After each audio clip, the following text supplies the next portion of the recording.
안녕하세요. 반갑습니다. 또 우리 오랜만에 또 봬요.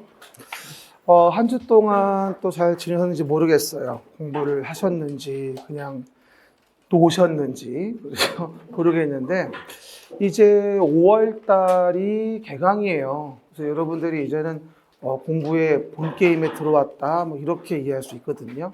여러분들이 공부를 하실 때 마음의 가짐을 좀 달리 하셔야 돼요. 5월부터는요. 이젠 정말로 뭐다? 수험생이에요. 이제는. 지금까지는 서브 수험생이었거든요.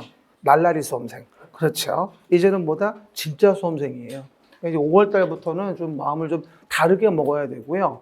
항상 공부하실 때 여러분들 그 마지막에 그 뭐라고 이해하시면 좋으냐면 다음 달 말쯤에 시험을 보는구나 이렇게 마음을 먹고 시작하셔야 돼요. 그런 마음을 먹고 다음 달 말 시험 보니까 어떻게 해야 될까? 이런 마음을 먹고 해야 되는 거예요. 아직 6개월 남았는데 이게 아니에요 지금요. 5, 6, 7, 8, 9, 10 6개월 남긴 했네. 그렇죠? 딱 6개월이네. 그렇죠? 어쨌든 5, 6월 강의 계획서 좀 봐보세요. 일단 5, 6월 달 강의 계획서에 대한 부분은요. 간단하게 또 공부의 방법에 대한 부분 몇 가지만 얘기해 줄게요. 5, 6월 강의는 일단 기출 과정이에요. 그렇죠? 기출 문제를 푸는 기출 과정에 대한 부분이다 라고 이해하시면 돼요. 그렇죠? 그래서 우리가 5, 6월 달 수업에 대한 기본적인 포인트는 뭐냐면 기출문제집을 푸는 걸 얘기하는 거죠. 그래서 우리가 9월 달에서, 5월 달에 준비하려면 그래서 그림책하고 기출문제집을 같이 준비를 하셔야 돼요. 그렇죠, 여러분? 일단은요. 그래서 우리가 1, 2월 과정에 기본 이론을 했고요. 그렇죠? 3, 4월 과정에 또 뭐 했죠? 핵심 이론 했잖아요. 이제 5, 6월은 이제 기출 과정이에요. 그렇죠? 그래서 어떻게 본다면 5, 6월 달 과정에 기출 문제라는 것을 확인하는 그 과정이 아주 굉장히 중요한 과정이라 볼 수가 있어요, 우리가. 그래서 이 부분들을 절대 게을리하시면 안 되고 잘 정리하면서 보셔야 되고요. 그리고 또 어떤 분들은 처음 오시는 분들은 또 오해하시는 분들이 있어요. 뭐 기출 과정이니까 기출 문제만 푸는 줄 알고 다른 거 아무것도 안 하고 이런 줄 알고 라고 오해를 많이 하거든요. 근데 그게 아니고 1시간 수업하면 30분은 이론 정리 그림책으로 하고요. 그 다음에 30분은 또 뭐 하죠? 문제 풀고 할 거예요. 그렇죠? 그러니까 뭐 부담 갖지 마시고요. 보시면 됩니다. 그리고 기출만 잘 처리를 해도 우리가 뭐다? 40개 중에 20개는 커버할 수 있어요. 그렇죠? 봐요. 첫 번째 강의 계획 이번에 얘기해 볼게요. 공부의 방법에서요. 기출 문제를 정복하라 이렇게 얘기를 해요. 한번 말해. 시작. 뭐 누구는 정복하기 싫어서 안 하겠습니까? 그렇죠? 다 하고 싶지. 응? 근데 워낙에 뭐 많다 보니 미치겠는 거지. 그래서 어떤 분들이 그래요? 기출문제집이 생각보다 얇아요. 물어보는 분들이 있는데 아마 그동안 나왔던 기출 내가 고르지 않고 다 집어넣었으면 죽을 수도 있어요. 열받아가지고. 그렇죠? 그래서 그렇게 아시면 돼요. 모든 기출이 다 들어가 있진 않아요. 기출문제집에. 제가 볼 때는 한 40% 정도밖에 안 들어가 있어요. 나머지는 왜 뺐을까요? 필요 없다는 거예요. 그렇죠? 아주 가끔 공부활동 나오는 문제는 안 넣고요. 반복된 문제들도 안 넣고요. 그렇죠? 그리고 나올 가능성 없는 것도 빼버렸고요. 그래서 우리가 공부를 최소한 다이어트 해드린 거라고 이해하시면 돼요. 근데 이랬더니 또 회차별로 모의고사 먹는 것처럼 회차별로 기출문제집을 구해가지고 푸는 분들이 있어요. 저승 갈 일이 없어요, 우리. 그런 거 풀지 말아요. 필요 없으니까. 그렇죠? 여기 있는 것만 제대로 알아도 훌륭해요. 그렇죠? 그래서 뭐라고 나오죠? 1월, 2월, 3월, 4월 과정으로 체계와 내용이라는 걸 학습했다. 그러면 5, 6월 과정은 뭐 한다고요? 33년간 기출된 문제를 필수 지문 위주로 진도별로 정리하면서 확인하셔야 합니다. 공법은 매년 40문제 중에 최대 50%까지는 기출된 부분이 회를 달려 반복 기출됩니다. 그래서 주의하실 건 뭐냐면 공법은 참 개정이 많아요. 그래가지고 민법이나 개론처럼 8, 90%까지는 안 나와요. 기출된 게 다시 나올 확률은 반밖에 안 됩니다.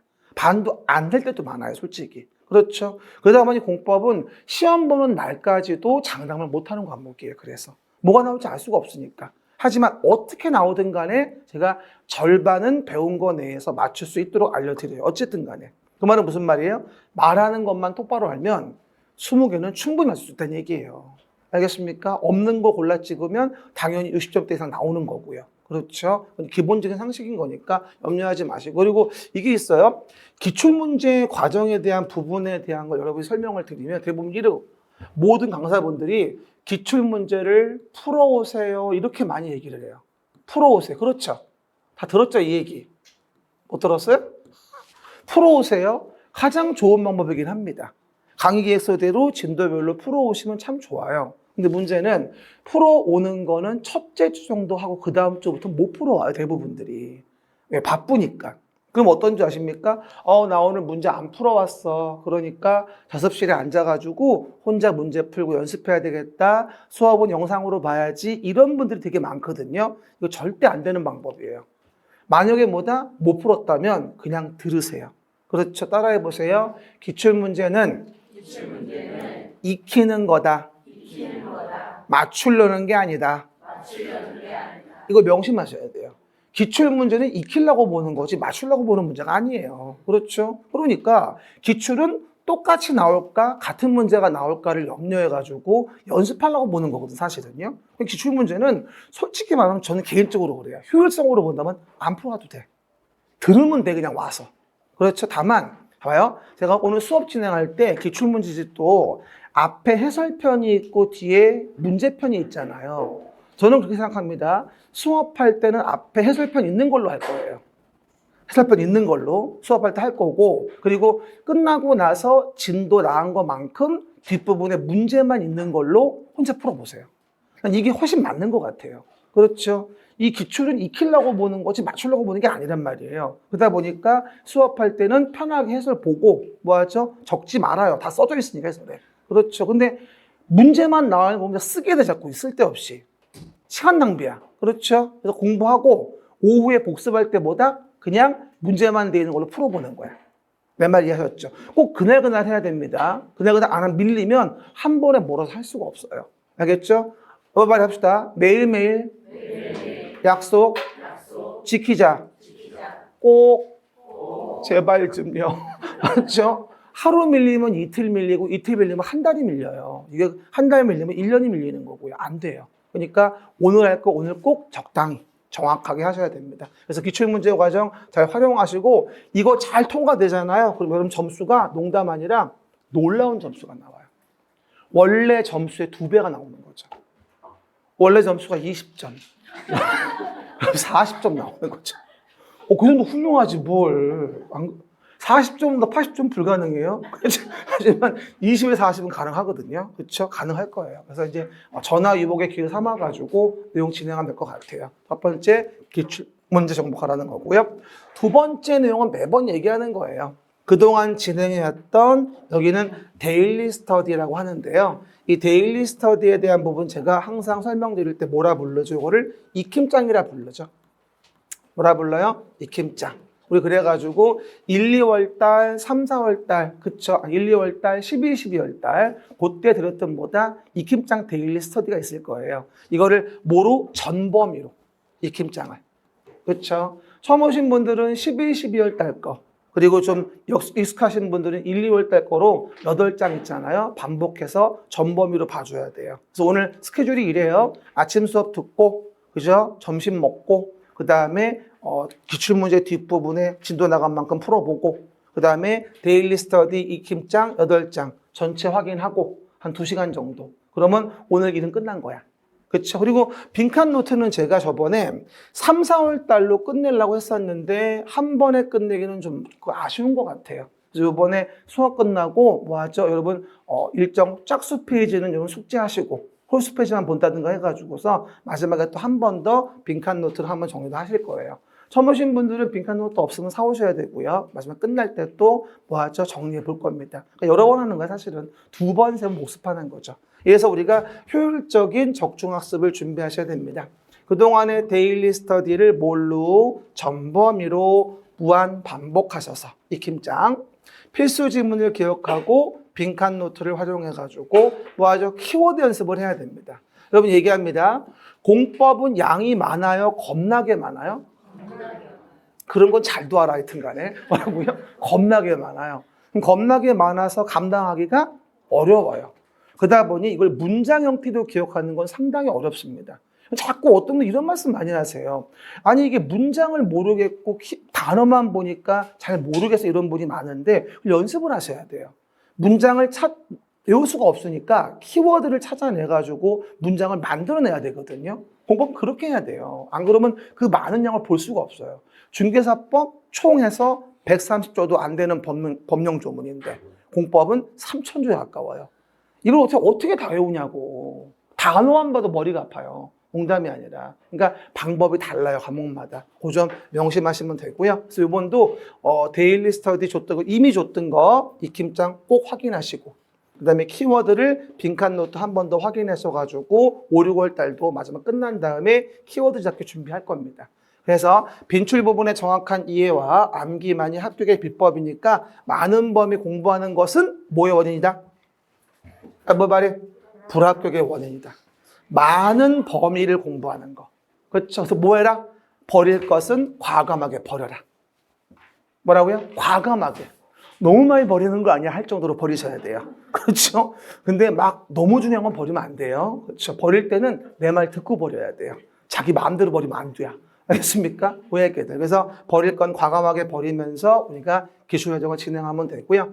그리고 매번 얘기하지만 결석의 유혹을 제발 좀 이겨냅시다. 결석의 유혹. 저도 아침마다 결강의 유혹을 느낍니다. 그래서 아프다고 할까? 이러면서 등등등. 근데 그럴 수는 없잖아요. 촬영도 해야 되고 뭐 등등등 하기 때문에 결석의 유혹을 이겨내야 되고요. 날씨가 조금씩 더워지고 공부의 집중도가 많이 떨어지니까 한 번의 결석이 5, 6월 전체를 망칠 수도 있습니다. 제발 좀 부탁인데요. 5월 달은 이렇게 나왔다가 6월 되면은 3분의 1이 줄어요. 제발 좀 그만 좀 합시다, 이제. 그렇죠? 그래서 제발 좀 짝수 달에 빠지지 맙시다. 그렇죠? 빠지려면 홀수 달에 미리 빠져요, 차라리. 다음 주 오지 마. 차라리 6월에 와, 차라리. 아니, 1년 내내 국토계획법만 할 거냔 말이야, 내 말은. 홀수 달에 국토계획법밖에 안 하는데 6월에 개발법, 정비법, 건축법, 주택농지도 해야 됩니다. 제발 좀 부탁합시다. 알았죠? 그래서 6월 달 이제 빠지면 끝나요. 절대 빠지면 안 돼요. 시험 볼 때까지 결석은 없다 하는 거 꼭 명심하시면 되고요. 제가 새로운 강의 시작할 때마다 이렇게 강의 계획서를 드리는 이유는 시간만 사는 게 아니에요, 제가. 그렇죠? 나름대로 공부의 전략을 세우셔야 되고요. 말씀드린 대로 하셔야 됩니다. 그렇죠? 그리고 뭐 이렇게 원장님이 만들어 놨듯이요. 제가 국토계획법에 대해서 뭐가 된다? 4주 정도 내용 진행하고요.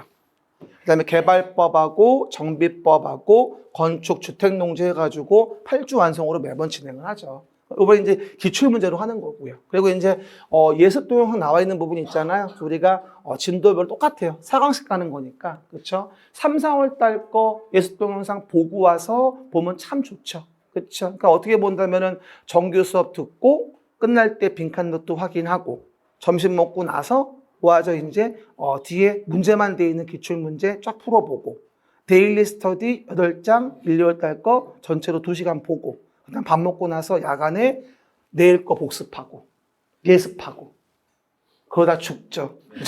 어쨌든 그래서 예습하려면 참고하라는 얘기예요. 의무화돼 있진 않아요. 근데 하면 좋긴 해요. 그렇죠? 그래서 이제 우리 수험생이니까 이제는요 가족회의 한번 해가지고 우리 좀 도와달라. 이래서 한 번에 붙을 수 있도록 조금의 노력을 더하고 덜하고가 정말 많은 변화가 생겨요. 여러분들 조금만 기운 냅시다. 합격을 위해서 화이팅 한번 할까요? 화이팅! 화이팅! 화이팅 크게 해야 붙어요. 시작!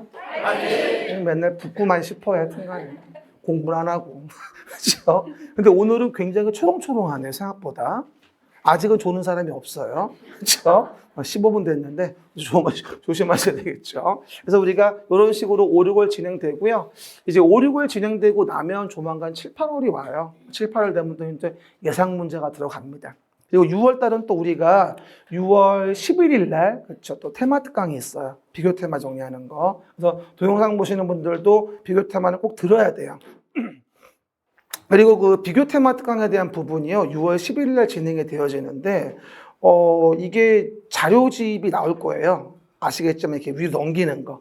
펼쳐놓으면 삐포즈가 되는 거거든요. 그렇죠. 근데 자료가 많이 안 나오니까 구매하실 분은 얼렁얼렁 구매하셔서 준비하셔야 돼요. 그리고 테마 특강 6월 11일에 끝나고 나면 그 다음 주부터는 계속 그림책이랑 테마 특강 같이 볼 거예요. 중간중간 비교하면서. 그렇죠, 여러분? 그러니까 활용도가 높으니까 꼭 빨리빨리 구매하시는 게 좋아요. 나중에 또 자료 없어지면 못 구해가지고 안달이니까. 그렇죠? 보시면 되고. 그리고 노원 메가랜드에서는요, 그날 6월 11일에 또 특강할 때 제가 또 선물 하나 드릴 거예요. 그렇죠, 여러분? 예, 한 장짜리 책을 드릴 거니까 그때 또 들어보시면 좋을 것 같아요. 그렇죠? 아무도 기대 안 하네요.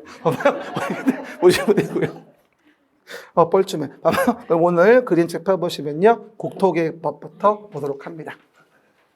그림책에 8페이지 나오죠. 국토의 계획 및 이용에 관한 법률이에요. 그래서 하도 봐서 이제, 그렇죠? 이제 요번에 그림책을 보시면 이제 아마 쏙쏙 외워지지 않을까 싶어요. 제 생각은. 물론 제 생각이에요. 그렇죠? 쏙쏙 외워지지 않을까 싶습니다. 일단 아까 설명드린 바와 같이 수업 방식은요. 그림책으로 한 번 더 이론 정리 30분 정도 쫙 하시고 그런 다음에 기출문제 쫙 보시고 그러면서 쫙쫙쫙 진행한다고 이해하시면 되고요. 그리고 기출문제집에 있는 문제들이 사실은 솔직히 말하면은 우리 기출문제가 그림책에 있는 기출문제 있는 거의 연장선이거든요, 사실거든요. 그러니까 우리가 풀어봤던 지문들이지만 또 5가지 지문으로 되어 있는 기출문제들을 보면 좀 낯설 수도 있으니까 그 연습은 좀 해봐야 돼요. 그리고 제가 위클리 테스트라 그래가지고 메가랜드 홈페이지 가시면은요, 수업 끝나고 별도로 OX 퀴즈도 올려놨어요, 따로. 어디? 메가랜드 홈페이지에서요. 그리고 평가단도 제가 같이 진행하니까 평가단 가입하시는 분들은 수업 들으면서 또 여벌로 진행하시기 바라고요. 공부할 거는 많아요, 사실은요. 공부를 안 하는 게 문제지. 그렇죠? 그 점은 활용하시면 좋을 것 같아요. 그러니까 이제 많은 수업 듣는 거 힘드니까 집중하셔서 선택과 집중에 하셔야 될 시기다. 지금은 그렇게 보여집니다. 그렇죠? 이제 슬슬 눈이 감기기 시작합니다. 그러면 다시 봅시다. 첫 번째 법입니다. everybody, 국토의 계획 및 이용에 관한 법률 시작. 항상 얘기합니다. 부동산 공법은 무슨 법이라고 했어요, 제가? 부동산을 규제하는 법을 부동산 공법이라고 해요. 그렇죠? 그러면 부동산을 규제하고자 할 때 가장 먼저 하는 게 뭐라고 했죠? 그 기준을 제시하기 위해서 계획을 만들어요. 그럼 계획이 나온다는 말은 뭐다? 규제하는구나 라고 이해해도 나쁘지 않아요. 그렇죠? 그러면 길게 말하면 뭐가 돼요? 국토를 계획하자, 이용을 규제하기 위해서. 시작. 국토를 계획하자, 이용을 규제하기 위해서 이걸 정한 법이 국토의 계획 및 이용에 관한 법률인 거예요. 그렇죠? 그러면 당연히 12문제가 나온다고 얘기를 하고요. 우리가 요즘에 국토계획법은 다소 평이하게 나오는 게 일반적이긴 하지만 다른 법에 비해서는. 하지만 그렇다고 쉽지도 않아야 기본을 알아야 풀 수 있는 거니까. 그래서 우리가 국토계획법에 대한 부분에 12문제지만 우리 목표는 10개 정도는 맞춰주자. 왜 다른 법에서 못 맞추니까. 그렇죠? 이거 못 맞추면 다른 법에서 가망성이 별로 없어요, 솔직히. 그래서 명심하셔야 돼요. 짝수달 6월 달에 진행하는 개발, 정비, 건축, 주택, 농지는요, 나온다는 것만 철저히 봐서 정확하게 하시면 반씩 건질 수 있어요. 근데 욕심내시거나 아예 안 하거나 둘 중에 하나예요. 중간이 없더라고. 뭐라고요? 중간은 해야 되는데. 뒷부분 버리지 말고요. 필수만 정리하고 국토계획법에서는 점수 좀 얻고 이게 전략인 것 같아요. 아무리 봐도. 그렇죠? 왜 계획? 그럼 우리가 항상 계획이 나오면 그 말 기억나세요? 뭘 기억하라? V. 계획이 나오면 규제한다. 계획이 나오면 규제한다. 의대. 의대 만드는데 의대. 해봐요. 시작. 계획이 나오면 규제한다. 의대 만드는데 의대. 거꾸로 하면 안 돼요. 그렇죠? 조심하셔야 돼요. 그래서 계획이 나오면 항상 뭐라고 기억하자? 규제한다. 근데 어디에 만들어 규제하는가? 라고 해서 매번 얘기하죠. 국가계획이니, 광역도시계획이니, 도시계획이니, 여러 가지에 대한 부분의 계획이 정리가 되어져요. 근데 어쨌든 시간 없지만 한 가지만 또 얘기해 주면 사진으로 봐봐요. 그럼 보시는 바와 같이 봐요. 맨날 제가 나올 때마다 이 사진 보여주잖아요. 그렇죠? 이제 여러분이 다 알겠지만 일단은 봐요. 가장 대표적인 게 이와 같이 서울시라는 도시가 있다는 거죠. 어디가 있어요? 서울시란 도시에서 뭐예요? 서울시장이 있어요. 그럼 서울시란 도시에서 서울시장은 서울시 자체에 대한 도시에 대해서 뭐를 만들어요? 계획을 만들어요. 그러면 서울시란 도시에서 서울시장이 현재와 같이 도시를 만들기 위해서 계획을 만들어 규제를 합니다. 이걸 뭐라 부르죠? 서울시의 도시계획. 우리 주변에 있는 어디? 의정부시의 도시계획, 구리시의 도시계획, 고양시의 도시계획. 이런 식으로 전국의 모든 도시마다 160여 개 도시마다 계획을 만들어서 계획으로 규제를 가하는 거고, 그 도시의 계획은 워낙에 도시는 복잡하니까 도시의 밑그림을 그리는 무슨 계획? 도시 기본 계획. 스케치한다 이 얘기죠. 그럼 기본 계획에 부합하게 구체적으로 도시를 관리하기 위한 계획이라는 걸 만들어서 우리가 규제를 가하게 되고, 부동산 공법의 대부분의 내용은 매번 얘기하죠. 도시관리계획. 그렇죠? 이 도시관리계획 공부하는 게 공법의 대부분의 테마가 되어져요. 그럼 도시관리계획을 길게 얘기하면 서울시란 도시에서 서울시장이 도시를 관리하고자 계획을 만들어 규제코자 하는 걸 배우는 거예요. 이해가셨습니까? 시작. 서울시란 도시에서 서울시장이 도시를 관리하고자 계획을 만들어서 규제코자 하는 걸 배우는 거고, 그 관리 계획에 지침을 주는 게 뭐다? 기본 계획인 거예요. 두 계획을 뭐라 불러? 우리가 도시계획이라 불러요. 왜? 관할 서울시에 만드는 계획만이 도시계획이에요. 관할 의정부시에 만드는 계획만이 도시계획이에요. 알겠습니까? 그걸 우리 뭐라 불러? 도시계획이라고 하죠. 하지만 저 오늘 아침에도 타고 온 서울 외곽순환도로처럼 여러 도시에 이렇게 걸려져 있는 길들도 있어요. 뭐라고요? 여러 도시에 걸쳐져 있는 길이 있다. 그러니까 이렇게 여러 도시에 걸쳐져 있는 길을 뭐라 부르죠? 광역시설이라 부르는 거죠. 광역시설. 이런 광역시설 정비하려면 뭐가 필요할까요? 광역계획권이라는 걸 정해요. 광역계획권. 그리고 광역계획권 정해지면 광역계획권의 장기 발전 방향을 제시하는 계획을 뭐라 부른다? 광역도시계획이라 불러요. 하나 물어볼게요. 하나. 광역도시계획이라는 것은 도시계획이다. 또 무금소행한다. 또 뭐라고요? 광역도시계획은 도시계획이다. 들고 있어도 의심이 돼 지금? 뭐라고요? X라니까. 도시계획은 관할구역에 만드는 계획이에요. 도시계획은 기본계획과 관리계획이 있는 거고, 광역도시계획은 광역계획권이 정해진 만드는 계획이에요. 그러니까 광역도시계획은 도시계획이 아니에요. 도시계획의 상위계획인 거죠. 알겠습니까? 광역시설을 체계적 정비하기 위해서 광역계획권 정해지면 광역계획권의 장기 발전 방향을 제시하는 계획이 뭐다? 그게 광역도시 계획인 거예요. 봐보세요. 광역도시 계획. 이렇게 하세요. 광역도시 계획. 이러면 안 돼. 뭐라고요? 광역도시 계획. 도시 계획. 이해가셨죠? 시작. 광역도시 계획. 도시 계획. 그럼 도시계획에는 기본계획과 도시관리계획이 있는 거고, 그 상위계획에 광역도시 계획이 있는 거예요. 그럼 광역도시 계획에 맞춰서 아래에 있는 계획을 만들어줘야죠. 만약에 광역도시 계획상 외곽순환도로 지나가기로 했어요. 여기 송파 일대에다가. 근데 여기다가 아파트를 짓겠대요. 돼요, 안 돼요? 안 되죠. 도시계획상 안 되는 거지. 상위계획 부합해야 하는 거니까. 됐죠? 그리고 전국 단위로 뭐다? 국가의 정책적인 목적 달성을 위해 수립하는 계획으로 국가계획이 존재할 수 있는 거예요. 그러면 그 국가계획이 어디? 우리 도시와 관련돼 있다면 국가계획에 부합하게 만들어줘야 되겠죠? 대표적으로 국가계획 제가 뭐 얘기했어요? 4대강 보호 같은 거. 알겠습니까? 거기에 맞춰서 아래에 있는 계획, 광역도시계획과 도시계획은 국가계획에 부합해줘야 한다. 그렇지 않으면 뭐가? 상위계획인 국가계획이 우선한다. 도시기본계획은 광역도시계획 부합해야 한다. 그렇지 않으면 광역도시계획이 우선한다. 도시관리계획은 광역도시계획, 도시기본계획 부합해야 한다. 즉 무슨 말이 한마디로? 아래에 있는 계획은 위에 있는 계획에 부합해야 한다.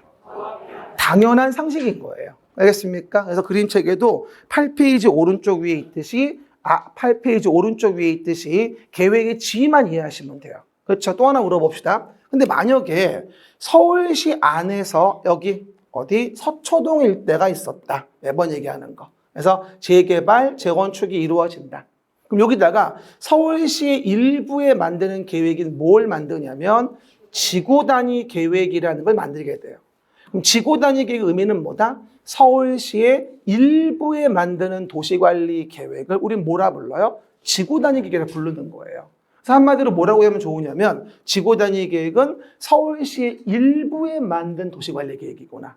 알겠습니까? 그래서 일부의 도시관리를 만들어서 토지 이용을 합리화하고 행위제한 같은 구체화하는구나. 완화 관리하는구나. 이렇게 이해하시면 돼요. 그럼 당해 동네에서 만약 우리 노원역이 뭐가 됩니까? 뭐 상계주공 7단지의 재건축이 이루어진다. 그럼 뭐예요? 여기만의 지구 단위 계획을 만드는 거죠. 그래가지고 기반시설 어떻게 배치할지, 건폐용적을 어떻게 할지, 공원 같은 거 어떻게 만들지, 이런 거에 일부에 대한 도시관리를 만드는 걸 뭐라 부른다? 지구 단위 계획이라 부르는 거예요. 제가 항상 시간이 없어도 이걸 꼭 얘기해 주는 게 뭐냐면 이걸 이해 못하면 이거는 공법은 할 수가 없어요. 일단 항상 계획이 나오면 규제하는데 어디에 만들어 규제하는가. 그리고 전 봐봐. 이렇게 보면요. 전체 국가계획. 그 다음 광역계획권에 만드는 광역도시계획.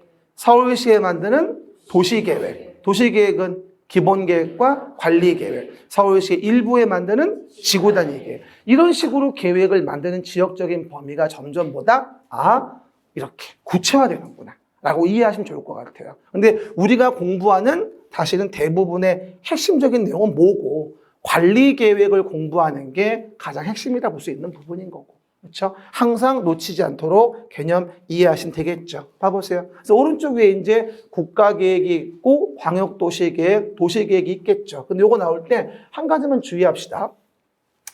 국가계획이 나오면 주로 담당은 국토교통부 장관이 담당을 해요. 일반적으로. 그렇죠? 그래서 저희가 뭐죠? 중앙행정기관이 법률에 따라 수립하거나 국가의 정책적인 목적 달성을 위한 계획인데 하나 주의할 게 있어요. 우리 도시계획과 관련이 있어야 돼요.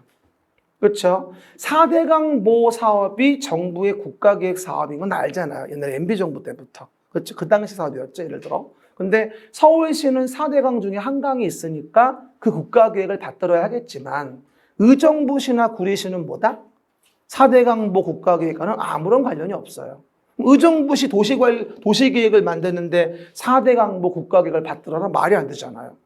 알겠습니까? 즉 우리 도시와 관련된 내용의 국가계획을 받들어 총하는 거다. 이렇게 이해하시면 될 것 같아요. 알겠습니까? 뭐라고요? 우리 도시군 계획과 관련돼 있는 그런 국가계획을 얘기하는 거다. 알겠습니까? 그 의미 이해하시면 되고요.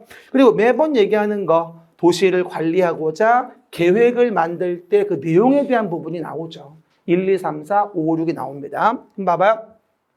한 번 더 물어볼게요. 도시관리계획 길게 얘기하면 서울시란 도시에서 서울시장이 도시를 관리하기 위해서 계획을 만들어 규제코자 하는 것이잖아요. 그럼 우리 요거 나오니까 12페이지 그림 좀 먼저 좀 봐볼게요. 봐봐요. 12페이지. 먼저 봐봐요. 그러면 도시를 관리하고자 계획을 만들자라고 하는 그림이 나와요. 이게 목차에 나와 있는 도시관리 계획의 내용이거든요. 근데 이거를 모르면 일단 대화가 안 돼요. 그러다 보니까 이거 좀 내용 좀 보시면서 정리해 봅시다. 한번 얘기할게요. 도시를 관리하고자 계획을 만들어요. 또 많이 무섭네요. 봐봐요. 짚어 보시고요. 귀신은 뭐 하나 모르죠. 안 잡아가고 두 팔 들어봐요. 이렇게. 이게 30분만 지나면 상태가 안 좋아져요. 그렇죠? 이게 참 큰일이에요. 아무리 봐도. 그렇죠? 네. 근데 시험장 가서는 어떻게 하는지 몰라. 그렇죠? 중간에 졸다 푸나 어떻게 푸나 걱정돼 죽겠네. 그렇죠? 여러분들 됐어요. 마이를 벗어야 되는데 새로 사서 또 입고 있는 거예요. 저번에 그 남색 있잖아요. 이쁘길래 이 회색을 한번 사봤어요. 이따 2교시에 벗을게요. 벗어봐야지 2교시를. 그래서 도시를 뭐가 되죠? 관리하고자 계획을 만들어서 규제코자 합니다. 근데 이 도시관리의 특징은 뭐냐면 우리 일반 국민에게 지대한 영향을 미친다는 거예요. 배우는 계획 중에서. 그러다 보니 우리가 이 계획대로 도시가 관리되어지는데, 그래서 이 계획은 일반 국민에 영향이 있기 때문에 우리는 소송 제기할 수도 있고 효력의 발생과 실효가 언급되기도 하고 이 계획 좀 만들어주세요라고 제안도 가능하다는 얘기예요. 앞에 있는 광역도시계획, 도시개발계획과는 달리. 그렇죠? 그럴 때 도시관리 계획의 내용 중 가장 대표적인 게 뭐예요? 도시계획 사업이에요. 해봐봐요. 도시계획 사업. 길게 얘기하면 서울시란 도시에서 서울시장이 계획하여 하는 사업인 거야. 단어를 외울라 하지 말고 연결만 시키면 돼요. 그럼 도시계획 사업은 몇 가지? 세 가지. 첫 번째, 기반시설을 설치, 정비, 개량한다. 그러면 이 소유자들의 토지를 뺏어다가 도로를 만든다거나 학교를 만든다거나 공원을 만든다고 해야 되겠는데, 이런 경우에 강제하지 않으면 소유자들이 토지를 순순히 내놓을 리가 없다는 얘기죠. 그러다 보니까 기반시설을 설치, 정비, 개량코자 한다면 도시관리 계획으로 계획하여 결정을 하게 돼요. 이를 뭐라 부른다? 도시계획 시설이라는 말을 쓰는 거죠. 서울시에 대해 서울시장이 계획하여 결정한 기반시설이 뭐야? 그게 도시계획설인 거야. 기반시설 중 도시관리 계획으로 계획하여 결정된 시설. 뭐가 넓어? 기반시설 중에서 도시관리 계획으로 계획하여 결정된 게 뭐야? 요게 도시계획시설. 항상 뭔지 모를 때는 범주를 이해해 보세요. 뭐라고요? 기반시설 중에서 도시계획설이 있는 거야. 그렇죠? 그러면 그렇게 결정된 시설을 설치, 정비, 개량하려고 사업을 하지, 그게 뭐야? 도시계획 시설 사업인 거야. 첫 번째 도시계획 사업. 그다음 두 번째, 신도시를 만들기 위한 뭐다? 도시개발 사업. 신도시 만드는 거, 강서 마곡이나 송파 위례 이런 데. 정비사업, 노후불량 건축물을 개량하는 거. 두꺼봐 헌집 줄 테니까 새 집 주지 않겠니? 라고 하는 사업. 정비사업은 세 가지. 주거환경 개선 사업과 재개발 사업과 재건축 사업. 그렇죠. 그래서 우리가 도시관리 계획으로 계획하여 규제하는 것 중에서 첫 번째 관련 부분이 뭐다? 바로 도시계획 사업과 관련된 세 가지. 요걸 공부하는 게 공법의 거의 60, 70%입니다. 이 동그라미를 공부하는 게 지금. 그렇죠? 하지만 도시계획 사업만 서울시에서 이루어지는 건 아니잖아요. 토지 자체에 이용 규제가 필요하기도 해요. 뭐라고요? 토지 자체에 이용 규제가 필요하기도 하다. 그래서 토지 이용 규제를 위해서 토지의 용도를 정하자. 이게 뭐예요? 용도, 지역과 지구와 구역을 정하는 것도 도시관리 계획으로 계획하여 토지 이용 규제를 가하게 된다. 그러니까 어떻게 본다면 도시를 관리하고자 계획을 만드는 가장 중요한 큰 덩어리 두 가지는 왼쪽에 도시계획 사업과 오른쪽에 용도 지역제. 이 두 가지가 가장 큰 양대 산맥인 거예요. 아주 단순화한다면 그런 얘기입니다. 내 말 뜻 이해하겠죠? 이걸 이해했다면 굉장히 아름다워지는 거죠. 앞으로의 중개사 공부가 합격을 위해서 진일보한 것입니다. 근데 오늘은 정말로요, 뭔가 정말 흡사 이해를 하고 있는 듯한 느낌이 내가 들어요. 그동안 이런 느낌 못 받았거든, 내가요. 오늘 굉장히 아름다운 아침이에요. 어쨌든 그래서 용도 지역은 뭐가 된다? 도관농자, 용도 지역, 중복 안 돼 라고 설명드렸고요. 아는 건 이거 하나. 6개월 됐는데 도관농자 그거 하나 외웠어요. 뭐라고요? 도시지역은 주상공록 도시지역. 시작. 주상공록 도시지역. 녹지지역도 도시지역입니다. 맨날 주상공록 도시지역 외워놓고도 녹지는 도시가 아닌가 배 이러지 말라고 몇 번을 말합니까? 중복된다 안 된다? 안 된다. 근데 지역만으로 제한이 완성이 안 되니까 지역의 제한을 강화 완화하기 위해 지구를 정한다. 지구의 종류는 취재진의 보고에 의하면 경복궁에 화재가 발생했습니다 라고 해서 우리가 화재의 원인은 용도지구라고 얘기했었어요. 취재진의 보고에 의하면 경복궁에 화재가 발생했다. 외워보면 취락지구, 연상의 특정 용도 제한지구, 개발진흥지구, 취재진, 보호지구, 고도지구, 경복, 경관지구, 복합용도지구, 화재, 방화지구, 방제지구 이런 식으로 9가지 용도 지구가 있고요. 그리고 그 용도 지역 지구를 통틀어서 지역 지구의 제한을 강화 완화하기 위해서 2차 옵션으로 용도 구역을 정하죠. 그리고 용도 구역을 정할 때는 뭐라 했다? 용도 구역 정할 때는 제수시도 입이다. 시작. 용도 구역 정할 때는 제수시도 입이다라고 해서 5가지의 용도 구역이 있죠. 일단 개발 제한 구역, 수산자원 보호구역, 시가와 조정구역, 도시자연공원구역, 입지 규제 최소구역까지 용도구역 정할 때는 뭐다? 제수시도 입이다. 제수시도 입이다. 근데 봐봐. 근데 잘 보시면 뭐를 느낄 수 있냐면요. 제수시도는 보시면 지정 변경에 대해서만 도시관리 계획으로 계획을 해요. 근데 입지 규제 최소구역을 보면 입지 규제 최소구역만이 아니라 입지 규제 최소구역 계획까지도 직접 도시관리 계획으로 결정하는 걸 볼 수 있습니다. 이걸 뒤집어 얘기하면 입지 규제 최소구역에 대해서는 그 행위 제한까지도 도시관리 계획으로 직접 계획을 한다는 겁니다. 그럼 제수시도 입 중에서 제수시도와 입은 좀 달라요, 규제 방식이. 그리고 일반적으로 이 제수시도에 대한 부분은 어떻게 되어 있죠? 행위 제한은 따로 법률로 정하는 게 일반적이긴 해요. 따로 법률로 정한다. 그리고 시가와 조정구역이라고 한다면 뭐하죠? 이 법에 따로 규정되어 있다. 보통 이렇게 얘기하거든요. 그런데 입지 규제 최소구역만큼은 도시관리 계획으로 행위 제한에 대한 입지 규제 최소구역 계획도 직접 계획을 하게 됩니다. 이따 뒤에 나올 거예요. 또 헷갈려요? 뭐가 헷갈려? 제수시도 입에서 제수도 3가지는 따로 법률로 정하고 행위 제한할 때, 그리고 시가와 조정구역은 이 법에 직접 규정되어 있고 행위 제한이, 그리고 입지 규제 최소구역은 행위 제한까지도 도시관리 계획으로 직접 계획해서 입지 규제 최소구역의 계획이라는 걸 도시관리 계획으로 직접 만듭니다.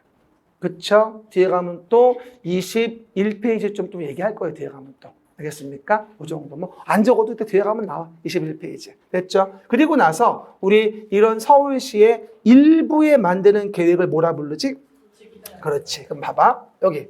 서울시 노원 일대 상계주공 7단지에서 뭐가 이루어진다? 예를 들어서 재개발, 재건축이 이루어진다. 그럼 이 동네에다가 기반시설 배치 규모, 건축물 용도 제한, 건폐 용적률, 높이의 최고 최저한도에 대한 서울시라는 동네의 어디에다가? 일부에다가 만드는 도시관리 계획이 필요하거든. 그래서 만드는 게 바로 뭐야? 지구단위 계획인 거야. 일부에 만든 도시관리 계획. 그러면 그 지구단위 계획을 만들기 위해서 섹터를 잡아주는 게 뭐지? 그게 지구단위 계획 구역이야. 이건 용도구역은 아니야. 용도구역은 뭐다? 지역 지구의 제한을 강화 완화하는 것 뿐이고, 얘는 뭐야? 서울시 일부에 만드는 조그만 도시관리 계획인 거야. 이해 가시겠습니까? 그래서 마찬가지 지구단위 계획구역과 지구단위 계획을 모두 도시관리 계획으로 계획을 합니다. 아까 뭐처럼 입지규제 최소구역, 입지규제 최소구역 계획, 그것처럼 여기도 뭐다? 계획도 직접 만들어요. 도시관리 계획으로. 한번 물어볼게요. Listen carefully. 지구단위 계획 구역은 도시관리 계획으로 계획하나 지구단위 계획은 그러하지 아니하다. 맞다. X. 그쵸? 또 하나. 입지규제 최소구역은 도시관리 계획으로 지정하나 입지규제 최소구역 계획은 그러하지 아니하다. 그렇지. 알고 있어. 지금 확인하시고 그런 내용이에요. 이런 식으로 우리가 도시를 관리하고자 계획을 만들죠. 근데 하나 물어볼게요. 그런데 하나만 더. 이렇게 도시계획 사업이 이런 식으로 지금 이루어지고 있는데 이 도시계획 사업에 의해서 봐봐. 이 도시계획 사업에 의해서 예를 들어서 개발행위가 이루어진다 이 얘기야. 도시계획 사업에 의해서 건물을 짓는다는 거지. 그럼 도시계획 사업에 의해서 건물을 짓는 개발행위를 한다면 이거는 허가를 받을까 안 받을까? 허가를? 왜 이렇게 여러 가지 말이 나오지? 뭐라고요? 도시계획의 사업으로 건물을 짓는데 그럼 난개발 염려가 없어. 그러니까 이 개발행위는 허가를 받을 이유가 없는 거지.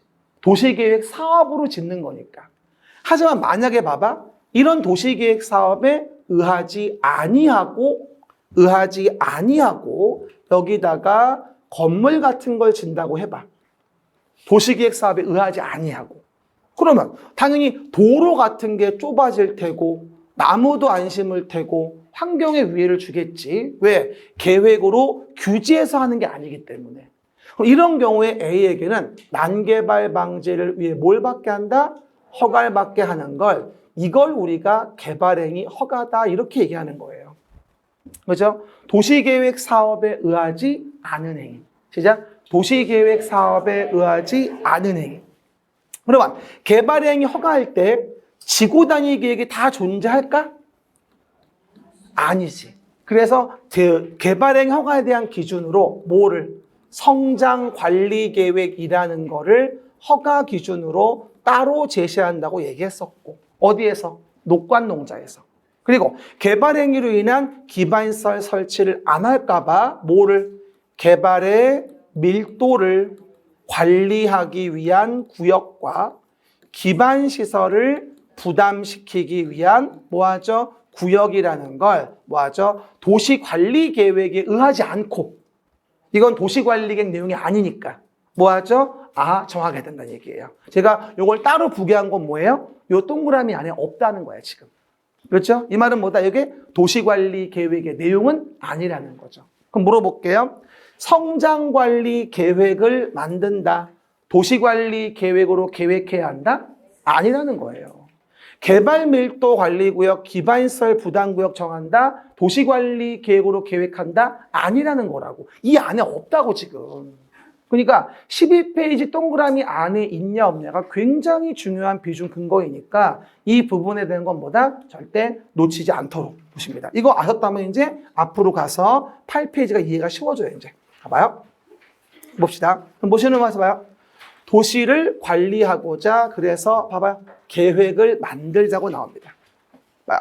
그럼 도시관리계획 첫 번째 용도, 지역, 지구를 뭐하자? 지정 변경하자.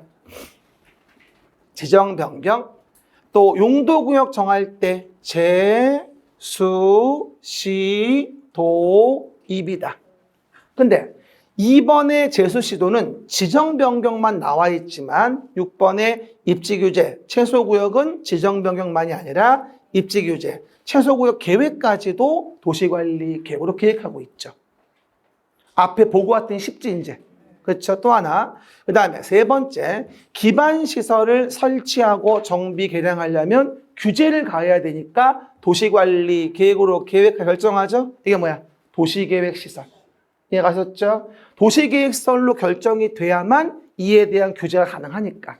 그렇죠? 그 얘기. 그 다음에 신도시 만드는 개발 사업이다. 또는 노후불량 건축물 개량의 정비 사업이 있고요. 게다가 뭐다? 지구 단위 계획의 구역을 지정 변경하고 행위 전 지구 단위 계획까지도 도시관리 계획으로 계획한다 이 얘기예요. 이게 바로 뭐야? 아까 12페이지에 그려드렸던 그림이야. 이게 바로. 이게 원조문이거든 이게. 이게 원조문이고 제가 이해하기 좋으라고 12페이지에 그림을 넣어준 거야. 내 말 뜻 이해하죠? 그럼 해봐요. 어디서 앙탈이야 뭐라고요? 여러분 확인해 보시고요.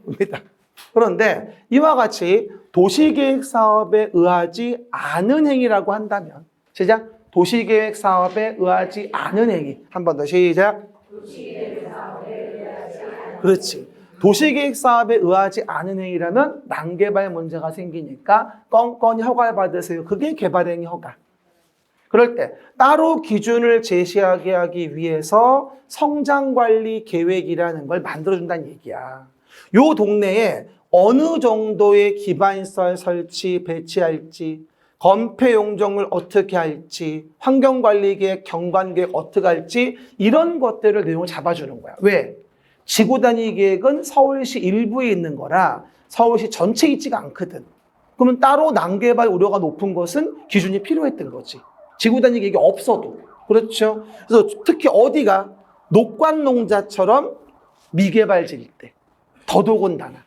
그래서 녹관농자 같은 경우일 땐 성장관리 계획을 만들어서 성장관리 계획구역 정해가지고 이 기준에 타당하게 할 때만 요 A에게 허가를 내줘서 난개발을 막겠다는 거예요.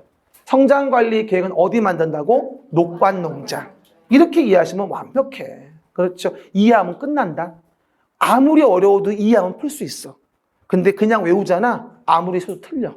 그렇죠? 그거 이해하셔야 돼. 그렇죠? 됐죠? 그래서 뭐가 된다? 개발밀도관리구역과 기반시설 부담구역은 다 개발행위 허가와 관련된 목적성 구역이 되어주는 부분인 거고요. 아시겠죠? 그 얘기. 그래서 오른쪽에 이제 용어정의 페이지로 가봅시다. 다 했어요? 마저 보고 싶시다. 그럼 용어정의 챕터에 대한 부분을 보신다고 하는 첫 번째, 지구단위 계획이 나올 거예요. 뭐라고요? 지구단위 계획. 일단 키워드 볼 때 이거죠. 도시계획의 수립대상 지역의 어디? 일부. 도시계획의 수립대상 지역의 어디? 일부에 대해서. 전부라고 나오면 안 되죠. 하나 물어봅시다. 도시계획 수립대상 지역이란 말은 무슨 말이에요? 서울시. 한마디로. 서울시 일부에 대하여. 토지 이용을 합리화하자, 기능을 증진시키자, 미관을 개선하자, 양호한 환경 확보하자, 그 지역을 체계적 계획적으로 관리하자. 봐봐, 그러기 위해서 만드는 도시 관리 계획. 유치해 보이지만 이거를 도시 기본 계획을 말한다. 이러고 나와. 살 수가 없어 하여튼 간에. 그리고 요 일부란 단어 까먹지 말고. 서울시 일부에 만드는 도시관리 계획. 뭐라 한다? 지구단위 계획. 일부에 만드는 도시관리 계획을 뭐라 불러? 우리가 지구단위 계획이라 부르는구나. 일부에 만드는 도시관리 계획. 시작. 그리고 토지 이용 규제를 위해서 보시는 바와 같이 용도 지역을 정하고 용도 지구를 정하고 용도 구역을 정한다. 토지 이용 규제를 위해서. 그럴 때 서로 중복되지 아니하게 도시관리 계획 정하는 게 용도 지역. 우리 중복 안 되는 건 두 가지밖에 없어요. 지역과 지역하고 뭐 안 되는 거 알죠? 개기면 안 되는 거 알죠?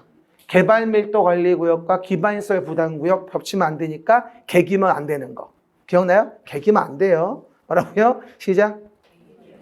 개발밀도관리구역, 기반시설 부담구역 겹칠 수 없어요. 개기면 안 되고 용도 지역끼리도 중복 안 되고 그 이외에는 중복 규제 없어요. 알겠습니까? 그리고 용도 지구는 뭐예요? 지역의 제한을 강화하나.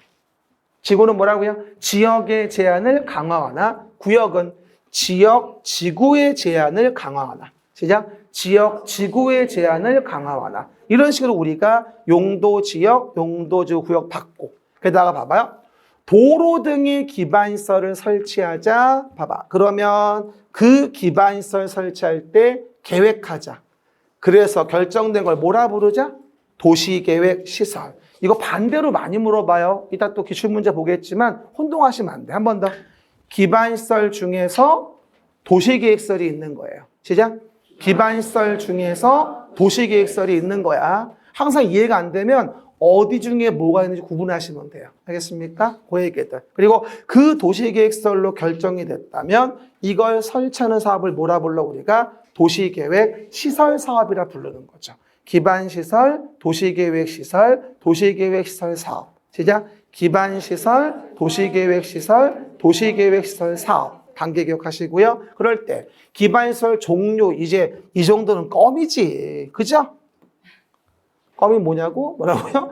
교공, 유공, 방보환. 시작. 언제까지 못 외울 거야? 교공, 유공, 방보환. 교공, 유공, 방보환이에요. 그래서 교통시설, 공간시설, 유통공급시설, 공공문화체육시설, 방제시설, 보건위생, 환경기초. 뭐 다다음 시간에 뒤에 가면 자세히 할 겁니다. 지금은 라인만 잡아놓고요. 그리고 자꾸 얘기하는 거지만 이거 보건위생시설은 생을 마감할 때 쓰는 거. 장사시설, 도축장, 종합의료시설의 장도종. 그렇죠? 까먹지 말고요. 환경기초에 대한 부분에 하수도하고 폐차장은 환경기초에 있다는 거. 자꾸 보건위생이나 교통시설로 오해하시면 안 된다는 점. 알겠습니까? 기반시설 종류의 세부적인 내용은 뭐 뒤에 가면 또 할 거니까 일단 라인만 잡아놓고. 그리고 이와 같은 도시계획시설을 설치, 정비, 개량하기 위한 사업을 도시계획시설 사업이라고 하고 그걸 포함해서 뭐가 된다? 도시계획 사업은 세 가지가 있지. 뭐예요? 도시계획 시설 사업이 있어요. 개발 사업이 있어요. 정비 사업이 있어요. 그죠? 도시계획에 시설 사업이 있어요. 개발 사업이 있어요. 정비 사업이 있어요. 이게 뭐다? 도시계획 사업의 3종 세트. 알겠습니까? 아까 그림책 12페이지 왼쪽에 있던 거. 됐습니다. 그리고 나서 이 모든 행위에 대한 부분을 다 도시관리 계획으로 계획할 수는 없으니까 한 번 더 도시계획 사업에 의하지 않은 행위. 시작. 도시계획 사업에 의하지 않은 행위는 난개발 방지. 시작. 난개발 방지를 위해서 얘가 건물 지을 때 보나마나 도시계획 사업이 아니면 도로도 안 만들려고 하고 나무도 안 심으려고 하니까 이런 경우는 따로 특광, 특시, 특도시군의 허가를 받게 해서 난개발을 방지하려고 하는 거지. 이해가셨죠? 난개발 방지를 위해서 허가받게 한다. 누구에게? 특광, 특시, 특도, 시군에게. 서울시면 누구에게? 서울시장에게. 의정부시면 의정부시장에게. 이런 식으로 하겠죠. 그리고 그럴 때 허가의 기준을 제시해 준다. 완전 중요한 거야. 성장관리계획. 시작. 성장관리계획. 아까 얘기했어. 어디다 한다고? 녹관농장. 아까 얘기했었지? 근데 주의할 거. 성장관리계획구역에서 난개발을 방지하고 계획적 개발을 유도하기 위해 수립하는 계획을 말하는데 저는 자꾸 우려스러운 게 뭐냐면 성장관리계획의 정의 자체를 물어볼 때 아마 성장관리계획구역에서 난개발 방지하고 계획적 개발 유도하기 위해 수립하는 도시관리계획을 말한다 이럴까 봐 걱정이야. 그렇죠? 이거 도시관리계획 아니야. 알겠습니까? 왼쪽 메뉴에 있는 지구단위 계획 혼동하시면 안 돼. 뭐라고요? 왼쪽 메뉴에 뭐와? 지구단위 계획은 도시관리계획 내용이지만 성장관리계획은 도시관리계획 내용이 아니라는 거예요. 그 부분에 대한 거 오해하지 않도록 구분해 보시고 지문을 조금 읽어봐야 돼요. 쫀쫀하게. 그렇죠? 그런 다음 개발행 허가와 관련된 목적성 구역 두 가지가 있다. everybody. 개발밀도 관리구역, 기반시설 부담구역, 도시관리계획으로 정하죠? 안서가 뭐라고요? 이거 도시관리계획 내용이 아니야. 많이 발전했어요. 이럴 때만 해도 그렇죠. 개떡이나 뭐라고요? 많이 발전했네. 어쨌든 그런데 여기서 이와 같이 개발행위가 이루어지는데 이렇게 큰 건물을 지겠대요. 근데 이와 같이 도로를 만드는 게 상당히 뭐했죠? 곤란했던 거예요. 땅값이 비싸거나 지역적으로 안 맞다거나 곤란하. 좀 곤란하면 큰 건물 짓지 마세요. 조그맣게 지세요. 곤란하면 강화하자. 개발의 밀도를 관리하기 위해서. 이게 개발밀도 관리구역이에요. 시작. 곤란하면 강화하자. 개발의 밀도를 관리하기 위해서 정하는 게 개발밀도 관리구역이죠. 대부분 문제가 나오잖아요. 이러고 나온다. 기반시설 개발행위로 인해서 기반시설 설치가 곤란하여 건폐용적률을 강화 적용하기 위하여 도시관리계획으로 개발밀도 관리국 지정 변경한다. 이러면 정의가 맞는 것 같으니까 아니야. 도시관리계획의 내용이 아니거든 이거는. 항상 코베가 아니니까 잘 읽어야 돼. 아시겠죠? 그 얘기들. 그런데 문제는 뭐가 될까요? 곤란하지 않고 이제 도로 등의 설치가 예를 들어 뭐 했어요? 가능했어요. 가능했다면 요 을이란 자에게 위의 값과 달리 개발 행위를 못하게 할 이유가 없어요. 알았어. 도로 등 설치 가능하니까 뭐 개발행 허가해 줄게. 하지만 너 도로 만들려면 돈이 필요하다. 근데 이 동네가 미개발지라 돈이 별로 없어. 그러니까 도로 만들게 돈 좀 내봐봐.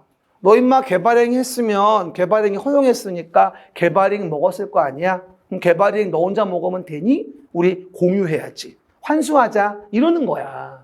그럼 그 돈을 걷어서 도로를 만들겠다는 거죠. 이게 바로 기반시설을 부담시키기 위한 기반시설 부담구역인 거예요. 그럼 두 가지를 구분하면 뭐라고 이해합시까? 뭐하러 이해할까요? 그렇죠. 얘는 기반시설 설치가 곤란한 거, 얘는 기반시설 설치가 사실은 가능한 거예요.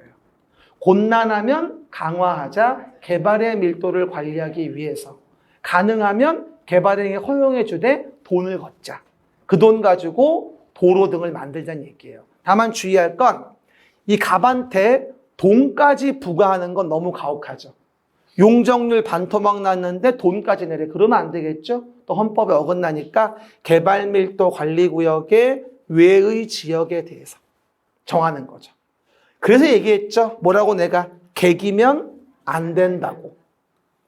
용도 지역과 용도 지역이 중복이 안 되듯이 개기면 안 된다. 시작. 용도 지역과 용도 지역이 중복이 안 되듯이 개기면 안 된다고 이해하시면 돼요. 참 은어 같지만 외우긴 좋네요. 뭐라고요? 개기면 안 돼. 맞아요. 뭐라고요? 개발밀도관리구역, 기반시설 부담구역. 요즘에 우리 아들이 너무 개겨요. 어떻게 할지 알 수가 없잖아요. 지금 봐요. 개기면 안 되는데. 그러면요. 돈 걷어 뭘 만들까? 도곡록, 학교, 수합회, 대학 제외. 시작. 도곡록, 학교, 수합회, 대학 제외. 대학이 뭐예요? 고등교육법의 학교. 왜 제외해요? 돈 너무 많이 들어가요. 얘가 뭐 죄졌어요? 대학 만드는 돈까지 걷어서 하게? 가운데 위에 교공유공 방법안에 모든 기반시설을 돈 걷어 한다는 말은 아니에요. 알겠습니까? 최소한의 7가지 꼭 외워야 돼. 도곡록, 학교, 수합회, 대학제. 길게 말해봐. 도로, 공원, 녹지, 학교, 수도, 하수도. 이게 폐차장 넘으면 되게 헷갈려. 폐기물 처리 및 재활용 시설. 무슨 폐차장이 뭘 좋은 거라고 걷다가 설치하겠어.